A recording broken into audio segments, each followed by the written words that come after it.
welcome to This Week in Gallup. I'm Barbara Stanley, and we've got a great program for you tonight. Cara Smith is with me, and Cara Smith is our MainStreet director here in Gallup, New Mexico. And Cara, you've been with us now, what, almost a year? A year and a half. Year and a half already. All right, well, I didn't get a hold of you for a half a year, so it's been about a year since in Barbara Stanley time, 1 year. 1 year, well, about a year since we talked. But MainStreet is still alive and still going well. Mm-hmm. You have a very controversial project underway, Cold Street. Mm-hmm. How's that going? Great. So the long version of that answer is that Cole Avenue Commons is the name of a construction project for downtown for revitalization that was designed by the community years ago. So community-led process, took a couple years to get all the funding up to speed, finally broke ground in July, and ended up phasing the project. It was designed to take up 2 blocks and 3 intersections. Phase 1 is 1 block and 1 intersection, beginning at 3rd and moving to 2nd on Cole Avenue. So how it's going? Progress is good. Construction's been underway for 3.5 months now. Right. We have the intersection at 3rd Street completed. It reopened last week to cars, and so that is a really good way to get a visual of what a new street will kind of look like. And now the work has moved more exclusively just to the roadway between 2nd and 3rd. This is to the sidewalk areas and that kind of maintenance. Can you explain again, is that where we don't have the regular curb, we have more of a rolling curve kind of thing? Yes, yes. And so a good example would be the 3rd Street intersection. So when you go there now, so as a pedestrian and you're on the corner and you're going to cross the street, you don't have to step down. Right. You just kind of walk right across. So it's called curbless. It's just a lot safer. It's a lot more open. It's amazing that the intersection feels more spacious, and that's the hope for the street too. We kind of traditionally have pretty narrow roadways in our historic downtown. So this design isn't actually taking up too much more space or crowding anything out, right? We still have 2 lanes, we'll still have parking, but it should look a lot more spacious. That's what, it will look more, I assume, like a boulevard than it does a sort of closed-in street kind of thing. One of the things that I think we ought to take the time to clear up, Cara, because I've had probably 50 people that have yelled at me about this program down here. You didn't create this. You weren't here when this was designed. There were many, many, many city meetings. There were all kinds of opportunities for people to have their input and to talk about it and yell about it. And what we all did was we waited till you started construction to get mad. Is that weird? Well, yeah, I mean, well, you're right. Me as a human, I wasn't here. I just came in for this part. So, but you're right. It was a long process. I was just looking back before coming here tonight on the archive of some of the activities that were done, the many activities that Gallup Arts hosted with the community, and creating words that describe downtown and creating visions and kind of creative experiences for downtown that all fed into this project, and it's expansive.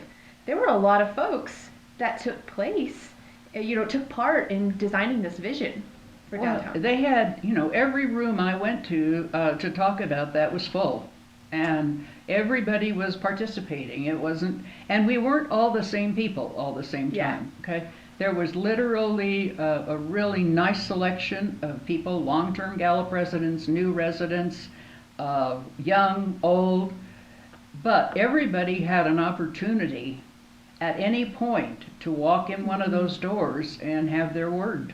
Okay. And why they waited until you got the jackhammers out, I don't know. I mean, I do think that, sometimes it's hard to remember things, I guess. But,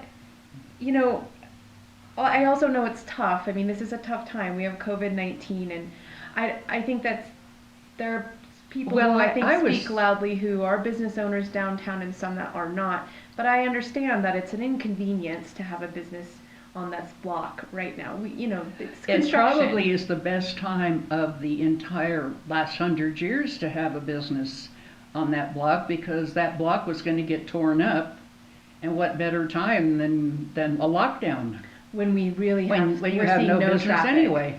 Yeah, we're seeing no traffic into You know, the area. I had a business, and we were shut down. Mike had bought the business in '64, and in '65 they widened 66 out there. And so we literally didn't have a frontage. We had to come in the back way to get to our restaurant for about 7 months. And that's, having one exit very small in the back was really hard. And they took away 12 of our parking places in the front. And but we lived through it. I mean, we lived to fight another day. And so, but the people downtown, they had the coronavirus that they weren't going to do any business anyway. Well, of course, we hope that we want some business to happen enough to keep everyone here, but you're right that this is a time when, since March, we've seen an incredible decline in consumer traffic coming, not just to our district, Well, but there's no generally out in tourism. I general. mean, tourism is pretty much shut down, has been for the whole year. But the majority of us folks that live here, we couldn't get out. There was no downtown events. That's the real kicker. Yeah, everything was canceled from arts crawl to ceremonial. Yeah, to I mean night everything. dances. And so Yeah. when you look at that, and ceremonial has gotten bigger and bigger downtown because they put up more and more events downtown. So when you look at, they couldn't have ceremonial, but there were a lot of businesses down there that couldn't open up anyway. The restaurants couldn't be open.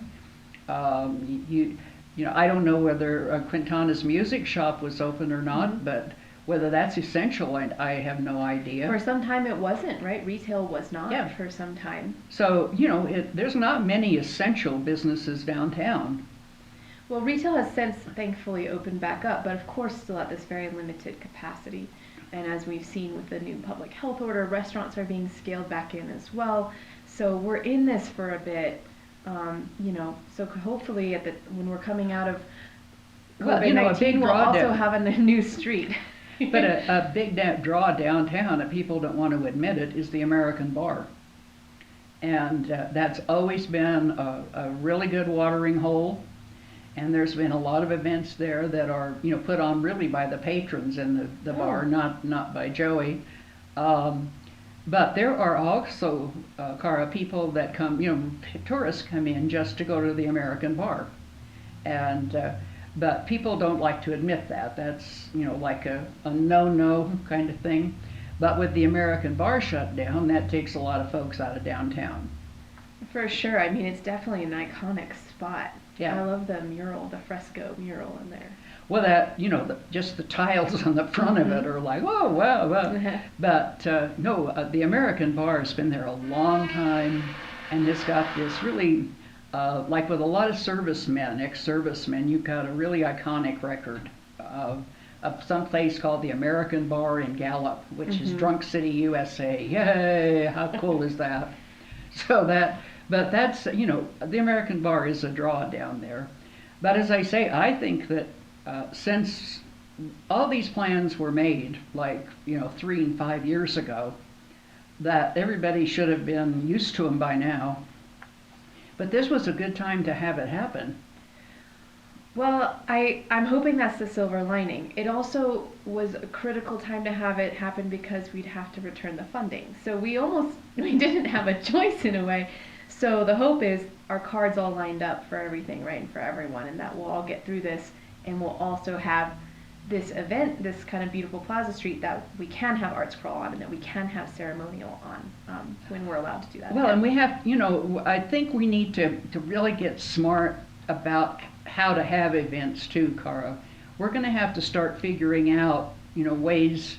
I noticed that the Arts Council is going to have something down at town, but only 4 or 5 people at a time can go.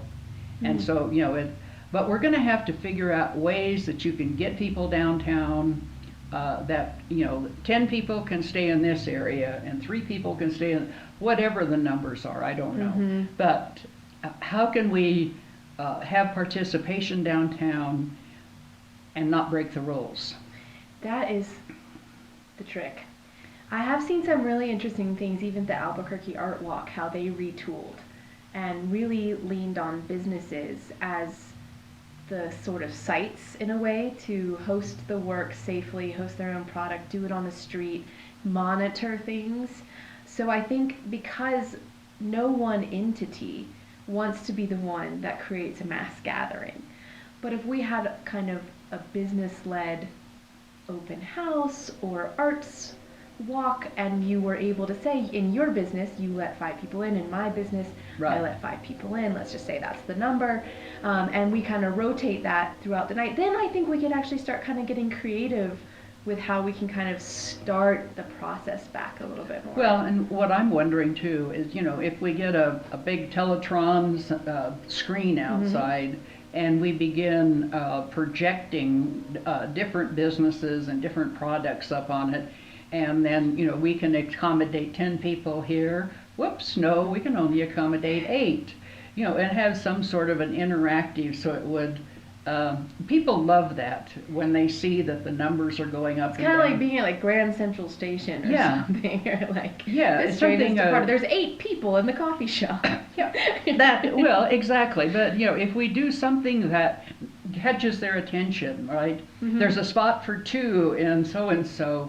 And you'd be surprised how many, quickly, 10 people will go over to get 2 spots, right?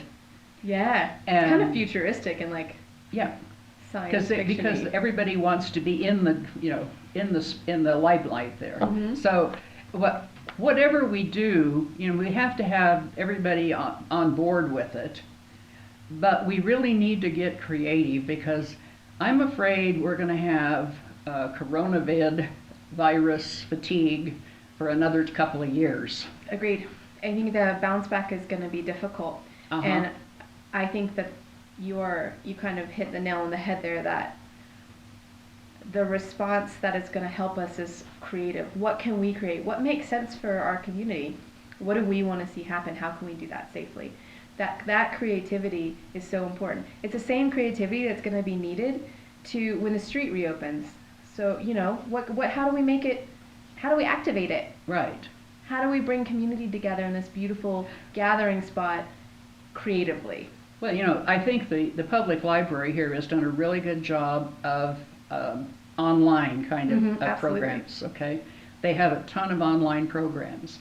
Now they have to start figuring how to draw that group back into the building so that, you have that outlet also. But I think that's with MainStreet, we're at how do we get the crowd back on the street safely, and what do we do with them once we get them there? Because it's, if we could get them all there, if we get 200 people there, distanced and with masks on, that's great. Okay, we've accomplished one thing, but then how do we keep them corralled so they're not all 200 in the same little group down the street someplace? So that, we need to be very creative with that. Exactly. And they need tickets to go here or there, or they need some way to marshal them into the proper places. Right, which is where I think kind of a business forward model for every business having something creative could work, because then you're not necessarily needing to police where everyone is at as they commute from one business to another or something. Be the equivalent of going on a walk in New York City. If you're near people, you can't necessarily say stay at the club. And you could do it in a little line with all the way around, or you could do it all kinds of ways, but we need to think of things that are creative, that will help. I'm wondering if there aren't online events that we could have nationwide, internationally even, for all of the ex-Gallup hats out there. Do you want to go through MainStreet? And, this is pay $15 and you get to go through MainStreet with us. Maybe that would be a fun thing to do. I'm in. Huh? I'm in. I'll do it. All right. Well, my daughter has a connection with all of her classmates. They're all, and Bart they have another group with that. There's a lot of expats, Gallup people out in the world. I know my little brother would sign up, and he loves to sign up and share everything with England. So yay, David! But we might find a way to do that so that for a fee of $15 or something, you could get a visual tour of downtown Main Street. Yes, or I think there are other. There's kind of other opportunities too. It just reminds me of like the holidays coming up of supporting a virtual online marketplace. Oh yeah, cool. For downtown retailers, so that folks who want to connect or support small businesses here from afar, can pick up a piece of jewelry or an item from a downtown retailer, which is something we're kind of trying to work on ourselves for those folks who do have an online presence. Can you do on? We've got to take a quick commercial break now, but I want to ask you a question. I'm supposed to ask you a question, aren't I? Yes, well, I do want to ask you a question also.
Hi, welcome back to This Week in Gallup. I'm Barbara Stanley. I'm visiting with Cara Smith from MainStreet Gallup.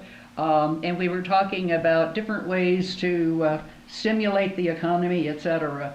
Are there ways that on your Facebook, on the United or MainStreet Facebook page, can you put like little boutique shops on it?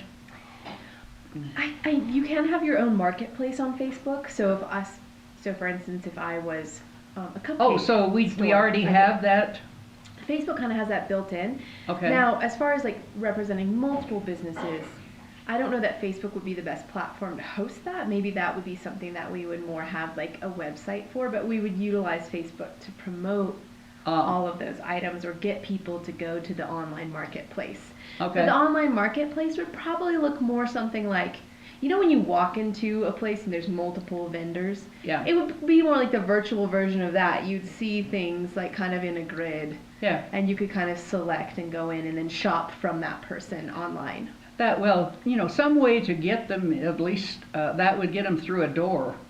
Yeah. Whether they would buy anything or not, I don't know.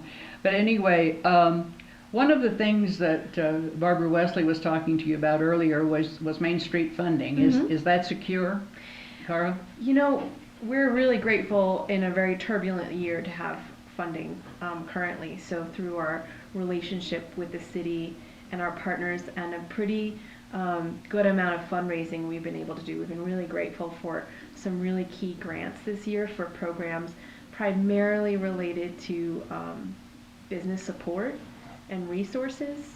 And then we're, of course, applying as well for the city and county grants as well to secure operational funding, and so grateful that that opportunity came about, not just for nonprofits, but of course for small businesses who really need it at this time as well.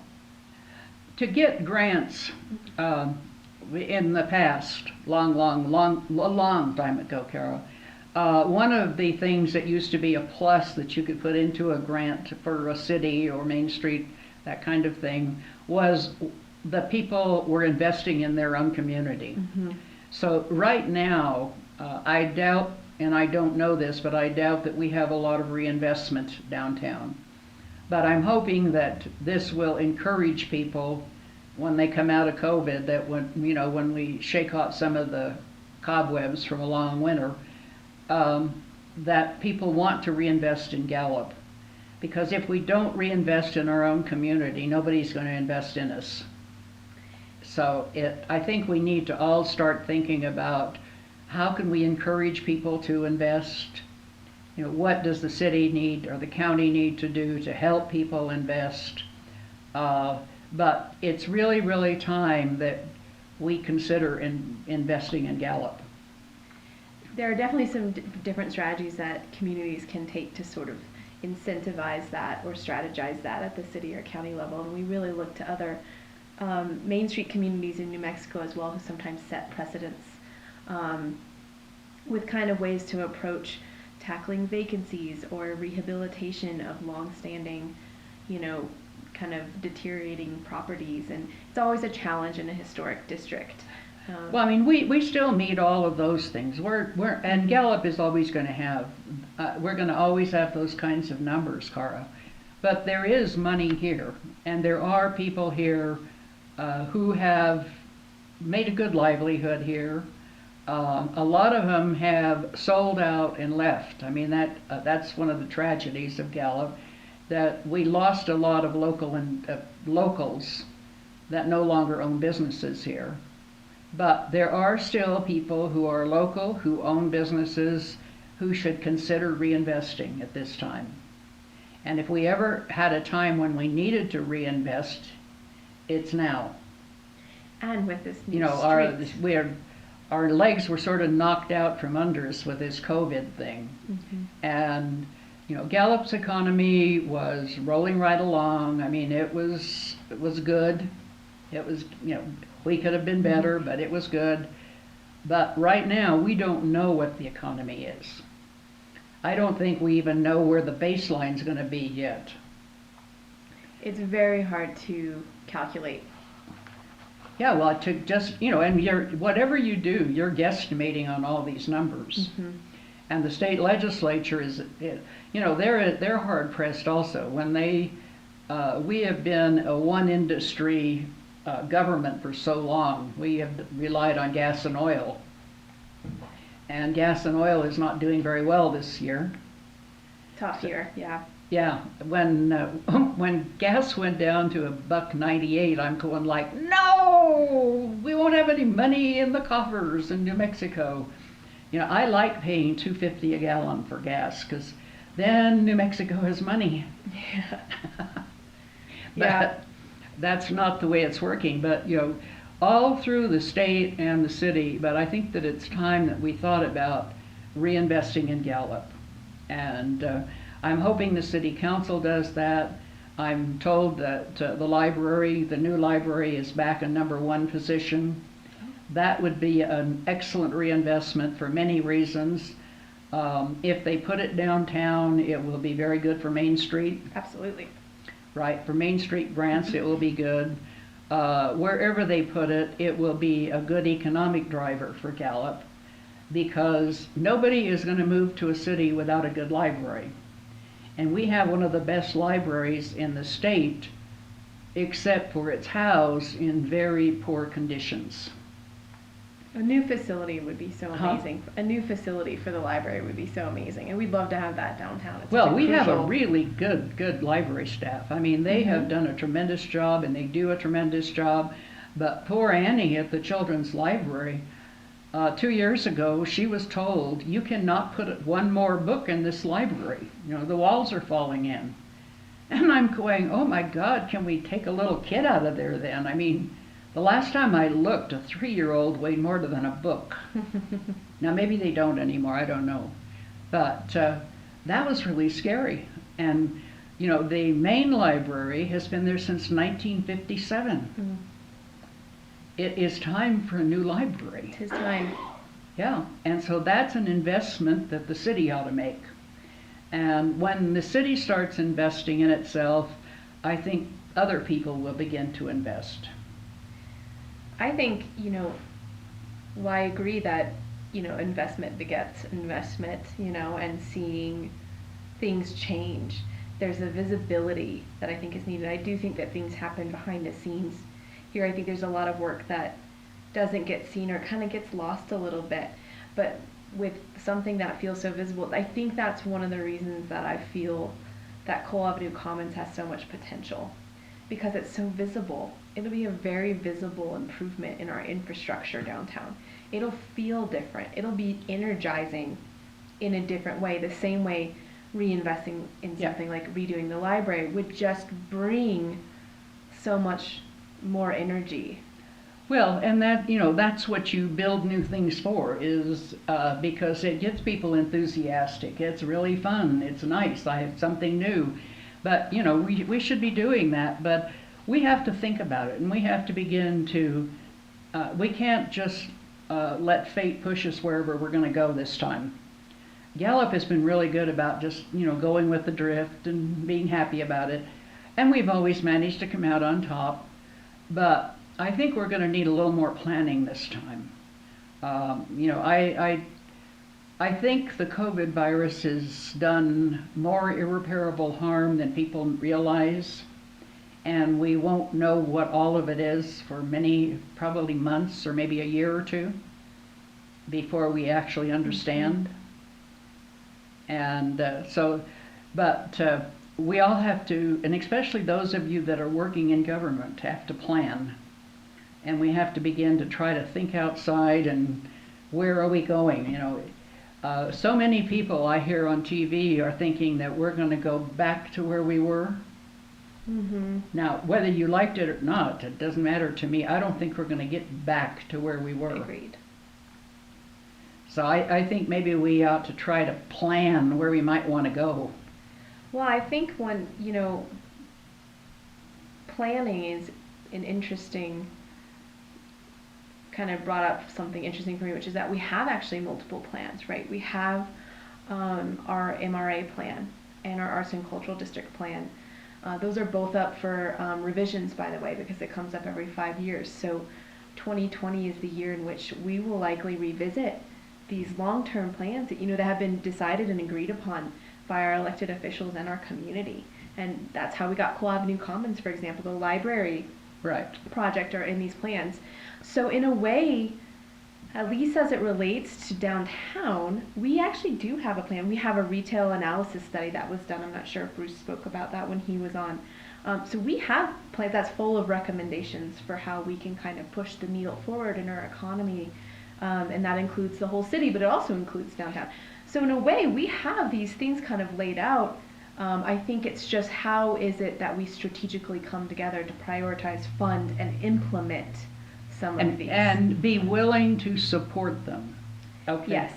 Both verbally and financially, Cara. I mean, we need to figure out that, you see, your plans were going someplace that's in the future that we didn't know. We aren't going back to where we were. So your plans are going forward. And there are still people around that are going to go back to where we were. And I'm thinking we need to plan to go forward. and we need to plan to support going forward. And we need to do that both financially and verbally. Mm-hmm. And I think, thinking of ways for folks who may not think that they're on that train, how can we help support them and make sure they feel supported and brought along a little bit in this too, right? Well, because we do have a very diverse mix of folks. I think with you in charge of MainStreet, I think it's going to go far. I'm very pleased. Thank you for that. Our MainStreet has had a lot of really, really great directors, and Jim Mathian was one of them. Elmo Baca was another, and now Cara Smith can add to that great list. So, those two gentlemen went off to, bigger and better things. We'd like you to stay here and do bigger and better things. I'm here. Good for you. Good for you, Cara. Anyway, is there anything else we ought to know about MainStreet? Speaking of some virtual programming for those far away, I can plug that we are doing a virtual concert series with local and regional musicians. It'll launch on November 5th through December 17th, so every Thursday at 7 p.m. we'll release a new concert. I'm recording all of them in the next 2 weeks. We have a really great lineup of diverse folks, different music genres and ages and such. So it will be a great way to kind of jump in on some Gallup-ness. Then they're recorded at local businesses. Good. So you kind of get an inside view to a business as well as hearing some music. All right, that was fun too. Mm-hmm. All right. So if there's any time that MainStreet ever needs airtime, just give me a holler. Thank you. And we will, plan whatever. If we can advertise anything for you, well, let me know. Thank you so much, Barbara. Yeah. Thanks for coming in. My pleasure. That's our program for tonight, but we'll see you next week when Ron Silversmith, who is the sheriff of McKinley County, will be with us, and we'll find out how law and order is weathering our coronavirus. So please stay tuned. Join us then. Thank you. Bye-bye.